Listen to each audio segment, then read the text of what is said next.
is to convene the College of Cardinals every year, and next Consistory is coming this June. We bring you the report. This is how the Cardinals left the first extraordinary consistory of Pope Leo XIV. How was this consistory? Have a wonderful evening. God bless you.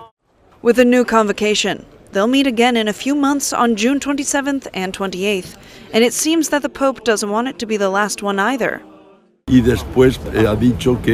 then he said that maybe every year, 3 or 4 days, instead of 2 trips, 1 trip per year is already fine, but a little longer. After all, there's still topics on the back burner needing to be discussed. In a day and a half, the Cardinals were only able to analyze 2: synodality and the missionary character of the Church. And Pope Leo wants to hear the Cardinals' opinions on everything. Questo significa. That means being a college. Then I also said that synodality exists. That is, we share problems and responsibilities. These are issues closely linked to the pontificate of Pope Francis, which on some occasions generated hesitations. That's why these topics have come up again in these cardinal meetings, not necessarily as criticisms from the cardinals, but to understand the processes necessary. I can't remember any criticism having been leveled against Pope Francis in this. I think that in terms of synod and synodality, certainly the cardinals were saying we need to get more clarification.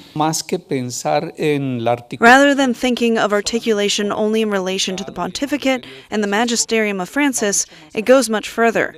It roots itself in the Second Vatican Council. Of the 2 topics left out of this consistory, one stands out: liturgy, especially regarding one of the most controversial topics, the traditional Latin Mass.